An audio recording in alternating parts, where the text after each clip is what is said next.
H D. ಕೋಟೆ ಪಟ್ಟಣದ ಪುರಸಭೆಯ ಸಾಮಾನ್ಯ ಸಭೆಯು ಪುರಸಭೆಯ ಅಧ್ಯಕ್ಷ ಅನಿತಾ ನಿಂಗನಾಯಕ ಅವರ ಅಧ್ಯಕ್ಷತೆಯಲ್ಲಿ ದಿವಂಗತ ಕೆ.ಎಸ್. ಚಿಕ್ಕಮಾದು ಸಭಾಂಗಣದಲ್ಲಿ ನಡೆಯಿತು. ಸಭೆ ಪ್ರಾರಂಭವಾಗುತ್ತಿದ್ದಂತೆಯೇ ಮುಂದೂಡಿದ ಸಾಮಾನ್ಯ ಸಭೆ ನಡಾವಳಿಯ ಅನುಪಾಲನಾ ವರದಿಯಲ್ಲಿ ಸದಸ್ಯರು ಚರ್ಚಿಸಿದ್ದ ವಿಷಯಗಳನ್ನು ಕೈಬಿಟ್ಟಿರುವುದು ಹಾಗೂ ಅಧಿಕಾರಿಗಳು ತಮಗೆ ಇಷ್ಟ ಬಂದಂತೆ ಅನುಪಾಲನಾ ವರದಿ ನೀಡಿರುವುದಕ್ಕೆ ಗರಂ ಆದ ಸದಸ್ಯರು ಮುಖ್ಯ ಅಧಿಕಾರಿ ಸುರೇಶ್ ಸೇರಿದಂತೆ ಪುರಸಭೆ ಅಧಿಕಾರಿಗಳ ಮೇಲೆ ಮುಗಿಬಿದ್ದರು. ಈ ವೇಳೆ ಸದಸ್ಯರ ಪ್ರಶ್ನೆಗಳಿಗೆ ಉತ್ತರಿಸಲು ಮುಂದಾದ ಮುಖ್ಯ ಅಧಿಕಾರಿ ಸುರೇಶ್ ಅವರನ್ನು ಸದಸ್ಯ ಮಿಲ್ ನಾಗರಾಜು, ಮುಖ್ಯ ಅಧಿಕಾರಿಗಳೇ, ಕಳೆದ ಸಭೆಯಲ್ಲಿ ಶಾಸಕರು, ಸದಸ್ಯರು ಮತ್ತು ನೀವು ಪುರಸಭೆಯಲ್ಲಿ ಏನು ಮಾಡುತ್ತಿದ್ದೀರಾ ಅಂತ ಗೊತ್ತಿದೆ. ಸ್ಟೇಷನರಿ ಮತ್ತು ಕುಡಿಯುವ ನೀರಿನ ಪೈಪ್ ಲೈನ್ ದುರಸ್ತಿ ಹೆಸರಲ್ಲಿ ಬೇಕಾಬಿಟ್ಟಿ ಹಣ ಖರ್ಚು ಮಾಡಿ ಬಡ ಜನರು ಪುರಸಭೆಗೆ ಕಟ್ಟುತ್ತಿರುವ ತೆರಿಗೆಯ ಹಣವನ್ನು ಪೋಲು ಮಾಡಲಾಗುತ್ತಿದೆ ಎಂದು ಆಕ್ರೋಶ ವ್ಯಕ್ತಪಡಿಸಿದರು. ಸದಸ್ಯ ಪ್ರೇಮ್ ಕುಮಾರ್ ಮಾತನಾಡಿ, ನಾನು ಕಳೆದ ಸಭೆಯಲ್ಲಿ ಮಾತನಾಡಿದ ಸ್ಮಶಾನದ ದುರಸ್ತಿ ಕೆಲಸ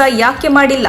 ಜನರು ಶವ ಸಂಸ್ಕಾರ ಮಾಡಲು ಹೆಣಗಾಡುತ್ತಿದ್ದಾರೆ. ನಿಮ್ಮ ಮನೆಯಲ್ಲಿ ಯಾರಾದ್ರೂ ತೀರಿ ಹೋದರೆ ಗೊತ್ತಾಗುತ್ತೆ. ಕೆಲಸ ಮಾಡಲು ಆಗದಿದ್ದರೆ ನಿಮ್ಮ ಮನೆಯಲ್ಲಿ ಇರಿ. ಇಲ್ಲಿಗೆ ಯಾಕೆ ಬಂದು ಕೆಲಸ ಮಾಡದೆ ಕಾಲಹರಣ ಮಾಡಿ ನಮ್ಮನ್ನು ಜನರಿಂದ ಬಯಸುತ್ತೀರ ಎಂದು ಕಿಡಿಕಾರಿದರು. ಕಳೆದ ಸಾಮಾನ್ಯ ಸಭೆಯಲ್ಲಿ ಸದಸ್ಯರು ಚರ್ಚಿಸಿರುವ ವಿಷಯಗಳ ಬಗ್ಗೆ ನೀಡಿರುವ ಅನುಪಾಲನಾ ವರದಿಯನ್ನ ಅಧಿಕಾರಿಗಳು ತಮ್ಮ ಅನುಕೂಲಕ್ಕೆ ತಕ್ಕಂತೆ ನೀಡಿದ್ದಾರೆ. ನಾವು ಹೇಳಿರುವುದು ಒಂದು, ಇಲ್ಲಿ ಬರೆದಿರುವುದು ಒಂದು, ಇಲ್ಲಿ ನಡೆದಿರುವುದು ಮತ್ತೊಂದು. ಈ ವಿಷಯ ಸಭೆಯಲ್ಲಿ ತೀರ್ಮಾನವೇ ಆಗಿಲ್ಲ. ಇದರ ಬಗ್ಗೆ ಚರ್ಚೆನೂ ಆಗಿಲ್ಲ. ಹೇಗ್ರಿ ಅನುಪಾಲನಾ ವರದಿ ನೀಡಿದ್ದೀರಾ ಎಂದು ಪುರಸಭೆಯ ಸದಸ್ಯರು ಒಬ್ಬರ ಮೇಲೆ ಒಬ್ಬರಂತೆ ಪುರಸಭೆ ಅಧಿಕಾರಿಗಳನ್ನ ಹಿಗ್ಗಾಮುಗ್ಗಾ ತರಾಟೆಗೆ ತೆಗೆದುಕೊಂಡ ಘಟನೆ ಸಭೆಗೆ ಸಾಕ್ಷಿಯಾಯಿತು. ಸಭೆಯಲ್ಲಿ ಉಪಾಧ್ಯಕ್ಷೆ ಗೀತಾ, ಸ್ಥಾಯಿ ಸಮಿತಿ ಅಧ್ಯಕ್ಷ ಐಡಿಯಾ ವೆಂಕಟೇಶ್, ಸದಸ್ಯರಾದ ಎಚ್.ಸಿ. ನರಸಿಂಹಮೂರ್ತಿ, ಪುಟ್ಟಬಸವ ನಾಯಕ, ಎಚ್.ವೈ. ಹರೀಶ್ ಗೌಡ, ಮಿಲ್ ನಾಗರಾಜು, ನಂಜಪ್ಪ, ಪ್ರೇಮ್ ಕುಮಾರ್, ಸೋಮಶೇಖರ್, ಶಾಂತಿಪುರ ಲೋಕೇಶ್, ಮಧು, ಆಸಿಫ್, ದರ್ಶಿನಿ,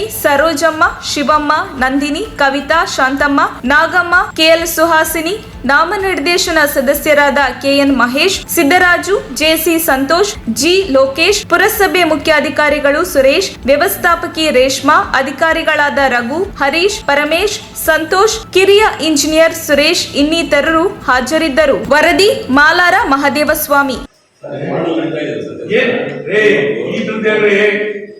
ಡ್ರೈನೇಜ್ ಆಗಿದ್ರೆ ಡ್ರೈನೇಜ್ ಮಾಡಿ ನಡೀತದೆ, ಅದೆಲ್ಲ ನಾರಾಯಣ ಇದೇನ್ರಿ? ಕೆರೆ ಎಲ್ಲ ಕಬ್ಬು ನಾತ ಹೊಡಿತಾ ಇದ್ದಲ್ಲ, ಅದನ್ನೇನ್ರಿ? ಆ ಸೊಮ್ಮಿಗೆ ಬಡಾವಣೆಯಲ್ಲಿ ಡ್ರೈನೇಜ್ ಏನಲ್ರಿ? ತಿರ್ಗಾಡ ದಾರಿ ಹೋಯ್ತಾ ನೀರು, ಅದೇನ್ರಿ? ಮಧ್ಯಾಹ್ನದಲ್ಲಿ ಸೇರಿಸಿದ್ರಿ ನೀವು? ಬೈಯಲ್ವಾ ನೀವು? ಇವರೆಲ್ಲ ಇತರ ಈ ರಚನೆದಲ್ಲಿ ಹೋಗ್ಬೇಕಲ್ಲಪ್ಪ ಅಂತ ಆ ಶಾಪ ನಿಮ್ ಕಡೆಗೆಲ್ಲ ತಟ್ಟಲ್ವಾ? ಎಷ್ಟು ವರ್ಷ ಆಯ್ತು? ಎಷ್ಟು ದಿನ ಡ್ರೈನೇಜ್ ಎಲ್ಲ ಬ್ಲಾಕ್ ಆಗಿ ಮೇನ್ ನೋಡೋದು ನೀರು. ಆ ಡ್ರೈನೇಜ್ ಕ್ಲೀನ್ ಮಾಡಿಸ್ಕೊಡಿ ಅಂತ ನಿಮ್ಗೆ ಪ್ರತಿ ದಿನ ಆಯ್ತು. ಏನ್ ಮಾಡ್ತಾ ಇದ್ರಿ ನೀವು? ಹೇಳ್ಬಿಟ್ಟಿದ್ರಿ ಬೇಡ ಸದಸ್ಯ ನೀವು ಬರೋದ್ರ ವಿಷಯದಲ್ಲಿ ಕೆಲಸ ಮಾಡ್ಕೊತೀವಿ, ಯಾಕೆ ಮೀಟಿಂಗ್ ಆಯ್ತಾ? ಪುಸ್ತಕ ಏನಾದ್ರು ಮಾಡ್ತೀರಿ ಅಂದ್ರೆ ಟ್ಯಾಕ್ಸ್ ತಗೊಳ್ಳಲ್ವಾ? ಅಲ್ಲೇ ಮನೇಲೆ ಪೆಟ್ರೋಲ್ ಡೀಸೆಲ್ ಚಾರ್ಜ್ ಅಲ್ಲೇ ಒಂದು ಹೊರಗಡೆ ಹೋದ ತಕ್ಷಣ ಯಾವ ಸದಸ್ಯರು ಏನು ಕೇಳಿದ್ದಾರೆ ಆ ಸಂಬಂಧಪಟ್ಟ ಅಧಿಕಾರಿಗಳಿಗೆ ಇವರು ನೋಟಿಸ್ ಇಶ್ಯೂ ಮಾಡಲ್ಲ. ನೋಡಪ್ಪ, ನಿಮ್ಮ ಸಂಬಂಧಪಟ್ಟ ಸಬ್ಜೆಕ್ಟ್ಗೆ ಇಂಥ ಸದಸ್ಯರು ಈ ತರ ಕ್ವಶನ್ ಕೇಳಿದ್ದಾರೆ, ಆ ಕ್ವಶನ್ ನೀವು ಅನುಭವ ರೆಡಿ ಮಾಡ್ಕೊಂಡು ಜೊತೆಗೆ ಏನು ಕಾರ್ಯ ನಿರ್ವಹಣೆ ಮಾಡಿದ್ದೀರಿ, ಆ ಕೆಲಸ ಎಷ್ಟು ಮುಗಿದಿದೆ ಅಥವಾ ಮುಗಿಬೇಕಾ ಅಥವಾ ಯಾವ ಅನುದಾನ ಬಳಸ್ತೀರಿ ಅಂತ ಹೇಳಿ ಅವರು ರಿಟರ್ನ್ ಇವರಿಗೆ ಒಂದು ಲೆಟರ್ ಕೊಡಬೇಕು ಅನುಪಾಲನಾ ವರದಿಗೆ. ಇವ್ರ ಆಧಾರದ ಮೇಲೆ ಅವರು ನಾನು ನೋಡಪ್ಪ ನನ್ನ ಸೆಕ್ಷನ್ ಕ್ವಶನ್ ಕೇಳಿದ್ರಿ, ಆ ಕ್ವಶನ್ಗೆ ಓದಿದ್ರಿ, ಇಷ್ಟು ಹಣವನ್ನು ಬಳಸಿ ಅವ್ರ ಕೆಲಸ ಮುಗಿಸಿದ್ದೀನಿ ಅಥವಾ ಇದಕ್ಕೆ ಅನುದಾನ ಲಭ್ಯ ಇಲ್ಲ ಅಥವಾ ಈ ಕ್ರಮ ಕೈಗೊಂಡಿದ್ದೀನಿ ಅಂತ ಅವ್ರು ಲೆಟರ್ ಕೊಡಬೇಕು. ಆ ಲೆಟರ್ ಬೇಸ್ ಮೇಲೆ ಇವ್ರು ಕುತ್ಕೊಂಡು ಅನುಪಾಲನಾ ವರದಿ ತಯಾರು ಮಾಡಬೇಕು. ಇವತ್ತುವರೆಗೂ ಇವರು ಮೊನ್ನೆ ಮೀಟಿಂಗ್ ಅಂದ್ರೆ 2 ದಿನದಲ್ಲಿ ಅನುಪಾಲನಾ ವರದಿ ಒಬ್ರು ಕುತ್ಕೊಂಡು ತಯಾರು ಮಾಡ್ಬಿಟ್ರೆ ಇಷ್ಟು ಅಧಿಕಾರಿಗಳ ಮನಸ್ಸಲ್ಲಿರೋದು ಅಥವಾ ಹಣ ಬಳಸೋಂಥದ್ದು ಯಾವ ಮುಂದಿನ ಇವರಿಗೆ ಗೊತ್ತಾಗುತ್ತೆ ಅನುಪಾಲನಾ ವರದಿ ಕೊಡೋದಕ್ಕೆ? ಇನ್ನು ರೆಸಲ್ಯೂಷನ್ ಬುಕ್ ಇವರು ರೆಡಿ ಮಾಡಿಲ್ಲ ಅಂತಂದ್ರೆ ಇನ್ನು ಅನುಪಾಲನಾ ವರದಿ ಏನಿಲ್ಲ. ಆ ರೆಡಿ ಯಾವ್ದೋ ಗೀಚ್ಕೊಂಡು ಮಡಗಿರ್ತಾರೆ, ಆ ಗೀಚ್ಕೊಂಡ್ರೆ ಅವ್ರು ಹೇಳ್ತಾರೆ ಅಲ್ಲಿ ಅನುಪಾಲನಾ ವರದಿ ರೆಡಿ. ಎಲ್ಲ ಸದಸ್ಯರು ಕೊಟ್ಟಿದ್ದಾರೆ, ನರಸಿಂಹ ಕೇಳಲ್ಲ ಎಲ್ಲ ಅನುಭವ ಮಾಡ್ಬೇಕಲ್ಲ,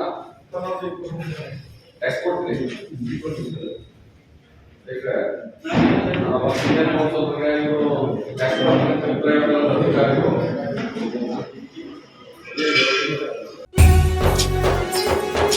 ನಿಮ್ಮ ಮೆಚ್ಚಿನ ನಮ್ಮ ತುಮಕೂರು ಮಾಧ್ಯಮ 1 ವರ್ಷ ಪೂರೈಸಿದ ಈ ಸಂದರ್ಭದಲ್ಲಿ ನಮ್ಮ ತುಮಕೂರು ಮಾಧ್ಯಮ ನಿಮಗೆ ಧನ್ಯವಾದಗಳನ್ನ ತಿಳಿಸುತ್ತದೆ ಮತ್ತು ನಿಮ್ಮ ಪ್ರೀತಿಗೆ ಸದಾ ಚಿರಋಣಿಯಾಗಿರುತ್ತದೆ.